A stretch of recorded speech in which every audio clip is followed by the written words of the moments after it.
Ruby.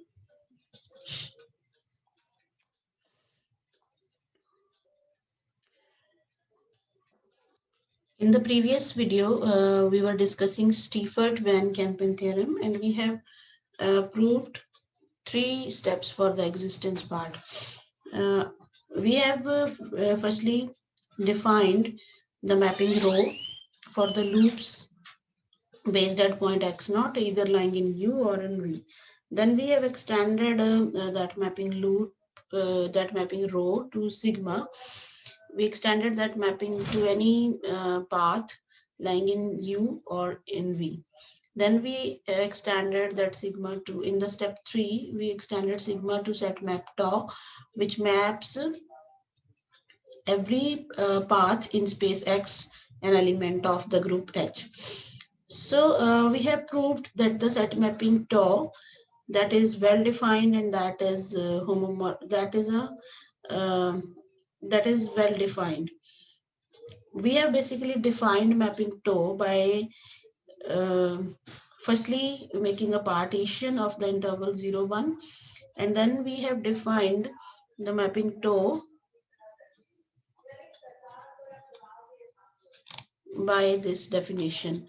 Tau of f is equal to sigma f1, sigma f2, sigma fn, where these f1, f2, fn, these are the paths which are defined by this. In this diagram, we can see that this much portion is called f1, this is f2, this is f3, and so on, where all these fi's are basically the compositions of f and the linear, positive linear map. This composition from 0, 1 to Si minus 1 to Si, this positive linear map, and then to X by this mapping F. So we have defined tau F to be sigma F1, sigma F2, sigma Fn, and we have proved that it is well defined. Basically, this definition of tau, this is independent of the partition of the interval 0 to 1. So now we will prove condition 1 and 2 for the mapping tau. So in step 4, we will firstly prove the condition 1 for mapping tau. So firstly, we prove this in a special case and then for the general case.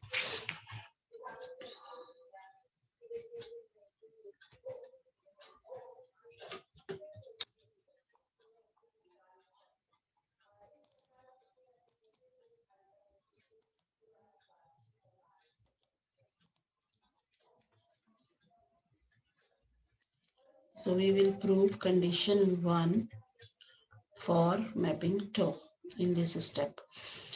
So firstly, we prove this condition in a special case.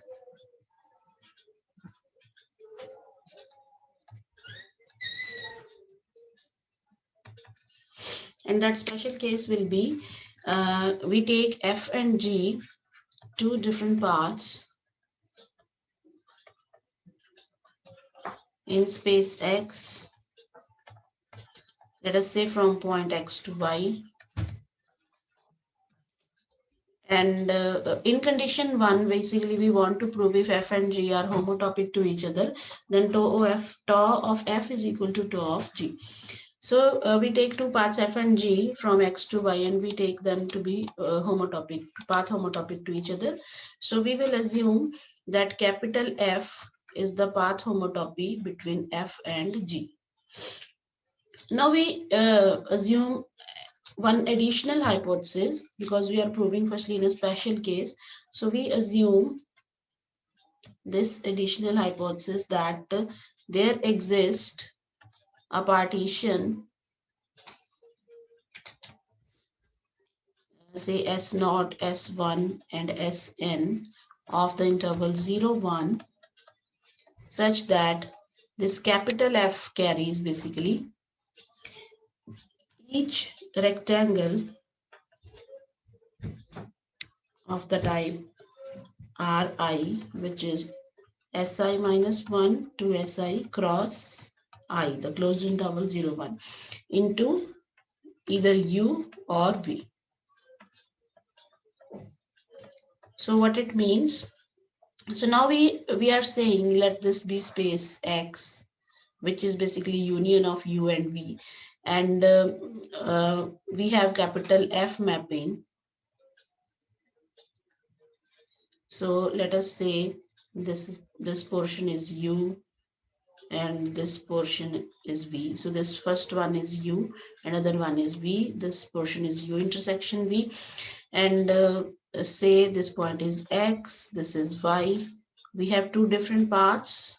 One is F, another is G from X to Y. So this is F, this is G. That means we have a mapping F from I cross I to X, because we are assuming capital F is a homotopy between F and G. So it means we have a mapping from I cross I to this X such that F of S0 means this bottom line that goes to path F, and F of S1 that goes to G. Similarly, the left edge goes to point X and right edge goes to point Y.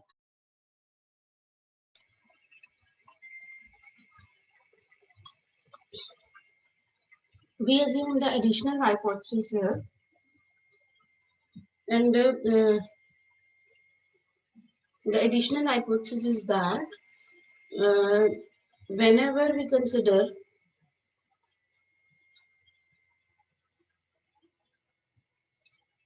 this partition S0, S1, Sn, this carries each rectangle Ri into either U or V.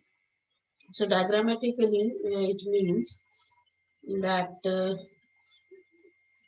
this square, bottom of this square has this partition.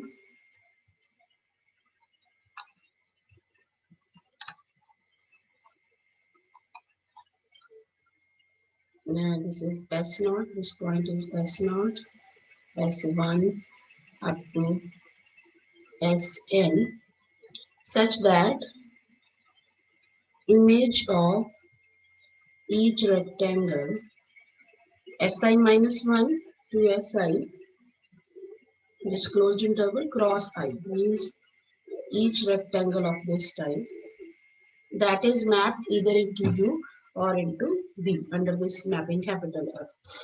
So we can assume here that image of, let us say, this rectangle, that is this portion,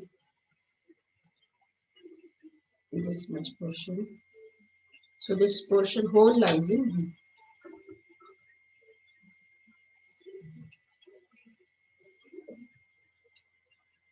Now, firstly, we prove the first condition for for this special case, and then we will prove for general. Now, for given I, we firstly consider the positive linear map of interval 0, 1 to Si minus 1 Si, and then followed by F or by G. So we take this positive linear map 0, 1 to Si minus 1 to Si, then F goes from this to X. Now let us consider this map to be Fi. Similarly, if we follow this positive linear map by G, then we consider that map to be Gi respectively. Then restriction of F, let us say this rectangle, this one is Ri. So restriction of F to Ri, because this whole area I cross I that goes to X under this capital F, and this F is a homotopy between small f and small g. So if we restrict capital F to this rectangle Ri, then that will be a homotopy between the paths Fi and Gi. That can be easily checked. Since here paths Fi and Gi are basically these paths. Fi is starting from this point to this point, the path along F, and Gi is this to this point along G.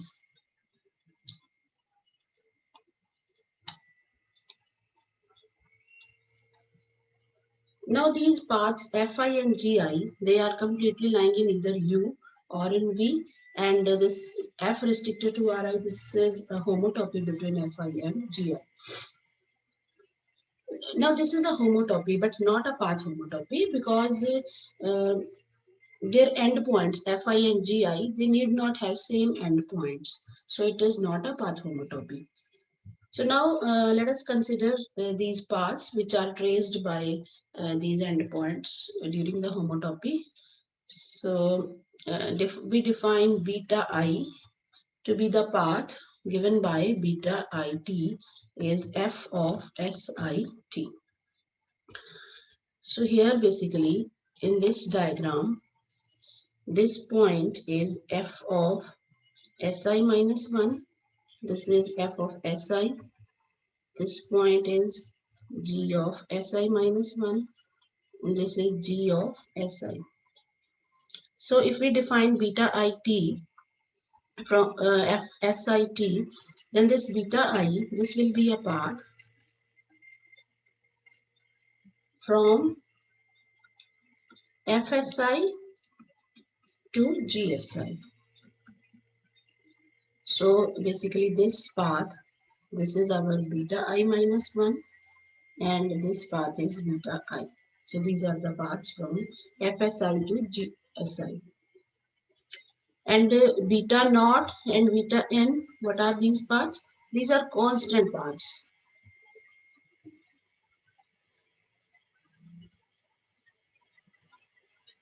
at points x and y.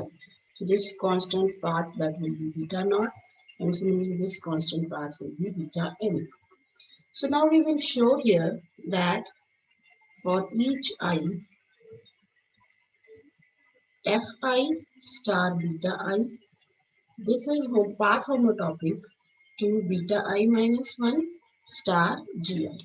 It means this fi star beta I, so this path which is starting at point fsi minus 1 and gsi, ending at gsi. Similarly, the other path is this beta I minus 1, then gi, starting at point fsi minus 1, again ending at point gsi. So we will prove that there is a path homotopy between these two. And this path homotopy is lying in either U or in V.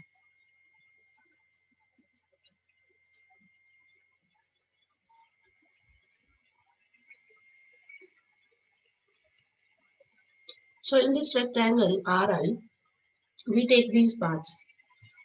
Si minus 1 from this point, Si minus 1 cross 0 to Si cross 0. So this point can be taken as Si. This is Si minus 1. So Si minus 1 to Si along this bottom line. Then Si cross 1, which means this is straight line. So we go from this point to this along these two lines. So if we take these two edges, bottom edge and right edge of the rectangle Ri, and if we follow this path by map F, means if we map these bottom edge and right edge of rectangle Ri under this mapping F, then we obtain the path Fi star beta. Similarly, if we take this left edge and top edge of the rectangle Ri and then followed by capital F mapping, then we get beta I minus 1 star Gi. So now we know this Ri, this being a rectangle, this is a convex set. So any two paths with same endpoints, they are homotopic here. So these two edges, these two paths, sorry, one is along the bottom and right edge, and other is along the left edge and top edge. They are homotopic to each other. And if let us say capital H is the homotopy between these two paths, and then we take composition with capital F, then that will also be a homotopy between the images of these edges. And that will be Fi cross beta I and beta I minus 1 cross Gi. So they will be also homotopic. So we can say we can say that if these two parts are homotopic in this rectangle Ri, because Ri is convex, then Fi star beta I and beta I minus 1 star Gi, they are also homotopic in space U. And this homotopy takes place in either U or in V. So this proves that these two are homotopic to each other. So now in part 2, in step 2, we have proved that if two paths are homotopic to each other, path homotopic to each other, and they take place either in U or in V, then sigma satisfies the condition 1 and 2, which means sigma of fi star beta I, that is equal to sigma of beta I minus 1 star gi. And further, it is equal to sigma fi into sigma beta I minus 1 into sigma gi. So from here we can calculate the value of sigma fi, which is sigma beta I minus 1 gi sigma beta I inverse.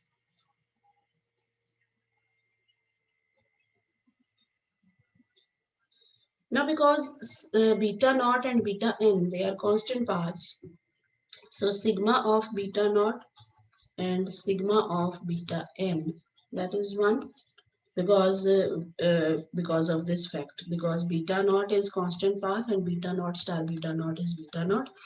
So by condition of sigma of beta naught into sigma of beta naught is sigma of beta naught, which means sigma of beta naught is 1. Similarly, we can prove sigma of beta n is 1. And by definition, tau of f, that is given by sigma f1, sigma f2 up to sigma fn. So we can calculate the value from here. We put the value of this sigma fi, that is given this. So putting the value of all these sigma fi's from this equation, we get this is sigma beta naught, sigma g1, sigma beta 1 inverse, then sigma beta 1, sigma g2, sigma beta 2 inverse, and so on. The last factor is sigma beta n minus 1, sigma gn, and sigma beta n inverse. So sigma beta naught is 1 and sigma beta 1 inverse into sigma beta 1, they will be 1. So simplifying this, we will get only sigma g1, sigma g2 up to sigma gn. So this is basically tau of g. So we have proved tau f is equal to tau g in our special case. Now we will prove this in our general case.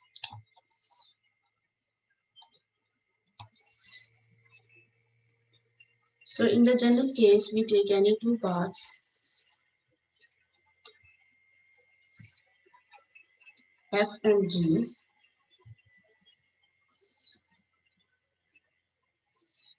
which are homotopic. So we assume that f is homotopic to g and capital F is the homotopic between them. So in the special case, we have assumed that there exists a partition such that under capital F image of that each rectangle that goes either into U or into V. But let us consider that such type of partition does not exist. And then we can choose partitions. One is S0, S1, Sm, then another is T0, T1, Tm. Because we have defined tau by taking partitions on paths. So let us choose these partitions of 0, 1 such that F maps each subrectangle. Now here in this case, we assume that each subrectangle, let us say this, Si minus 1 to Si cross Tj minus 1 to Tj. So into U or V. So we assume now Fj is the path given by Fjs, that is F of Stj. So in this case, basically we have this type of situation. So this is U, this is V, and we have a path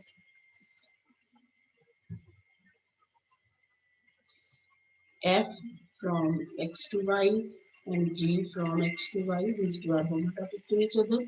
So we have taken a partition S0, S1 up to Sn and T0, T2, T1, T2, Tn such that this type situation holds that for each sub-interval Si to Si minus 1, the restriction of F is given by, let us say, these subparts, and similarly in G, this is given by these parts.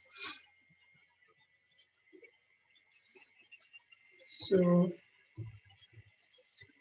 here we have these type of situations.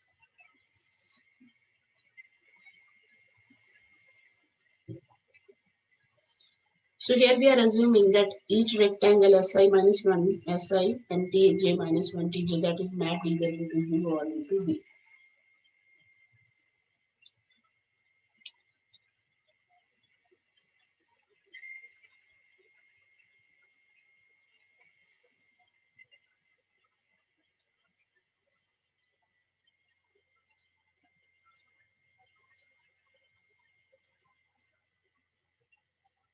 So this is our space V. Let us say these are the parts. So we have defined now Fjs is equal to capital F of Stj. So let us take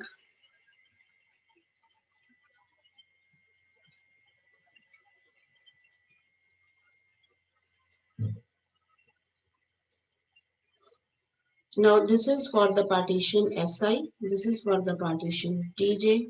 So we have this type of situation that image of these type of subrectangles.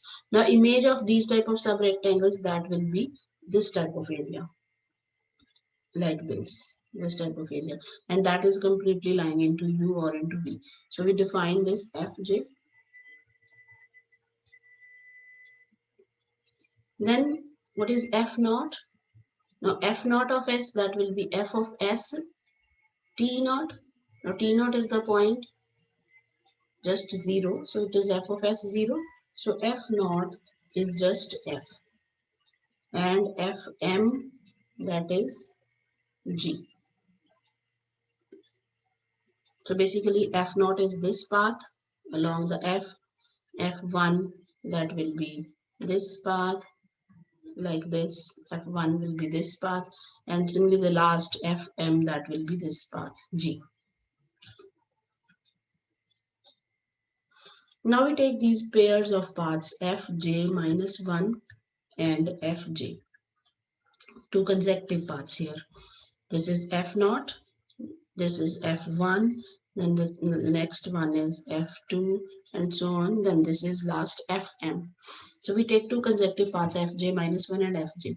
So if we take two consecutive paths, then they satisfy all the requirements of our special case. Because in our special case, we have assumed that F and G are two paths, and there exists a partition such that image of each image of each rectangle in that partition, that is either U or V. So here, if we assume, let us say this is Fj minus 1 and this is Fj, then this satisfies all the requirement of our special case. So from this, we can say that tau of Fj minus 1, tau of Fj, they are equal by our special case, and this is for each j. And if for each j these two are equal, that means tau of F naught is equal to tau of Fm, and which means tau of F is equal to tau of G. So this completes the proof of part 1 for tau. Means this proves that condition 1 is satisfied for the mapping tau. Now we prove condition 2 for the mapping tau.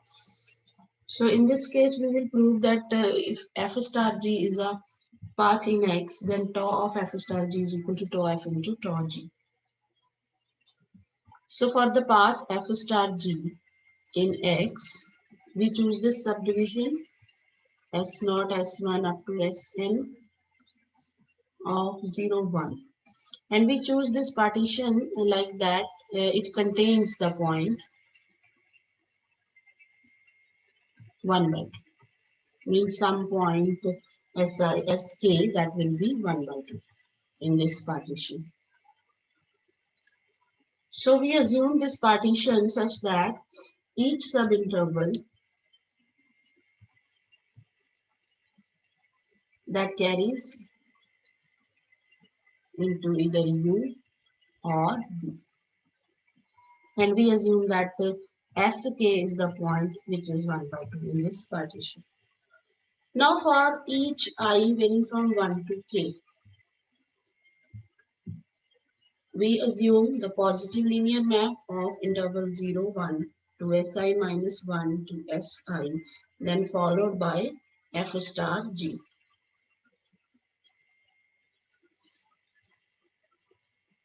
Now this positive linear map followed by f star g, this is basically because we know f star g is equal to f on half of the interval, and this is equal to g on the rest half of the interval. So it is basically f of 2s, g of 2s minus 1.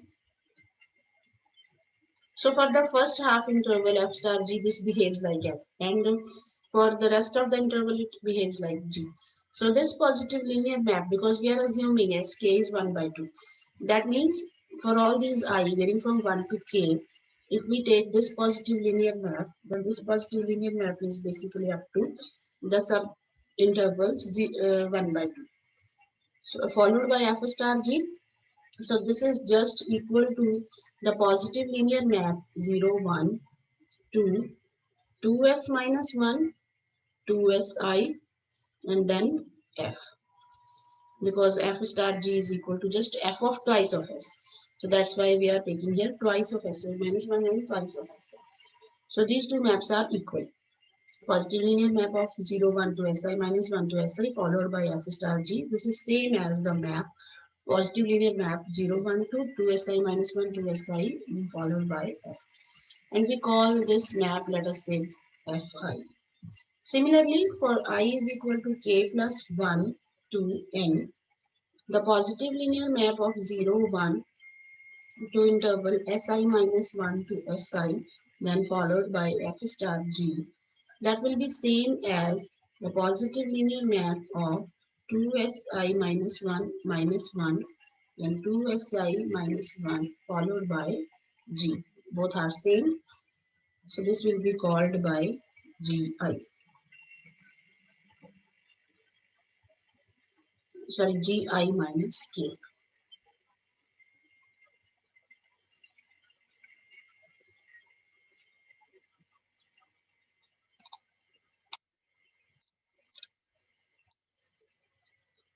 Now since we have used this subdivision S0, S1 up to Sn for the um, domain of the path f star g. So by definition, tau of f star g is just sigma f1, sigma fk, sigma g1, sigma gn minus k. Because we have taken this map to be gi minus k, where I varying from k plus 1 to n. Now we use, because we know if we take the partition S0 up to Sk, then this is partition of the interval 0 to 1 by 2. And if we take doubles of all these points to Sk, then this will be partition of 0, 1. So if we take this partition to be partition of 0, 1 for the path f, then what is tau of f? Sigma f1, sigma f2 up to sigma fk. Similarly, we use the partition 2sk minus 1, 2sk plus 1 minus 1 up to 2sn minus 1 for path G. Now this is for path F. Then what is tau G? Tau G will be sigma G1 up to sigma Gn minus k. Now from these three equations, this, and this, we can say that tau of f star g, that is equal to tau of f into tau of g. So this proves that condition 2 holds for mapping tau.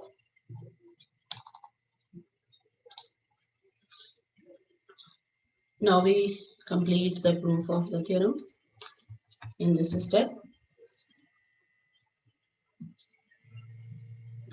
Now if we take f be a loop in x, which is based at point x naught. Now for this loop we define, because we have to define a mapping capital phi on the fundamental group of x with respect to x naught. So we define capital phi by tau of f, because we want to define this capital phi mapping from the fundamental group to h, and we know this tau of h, this is an element of h. So now conditions 1 and 2, they are satisfied for tau, and from those two conditions we can easily show that capital phi is a homomorphism and it is a well-defined map.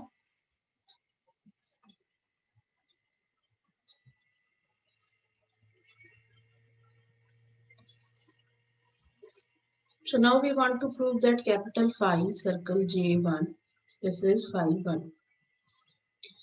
So if f is a loop in U,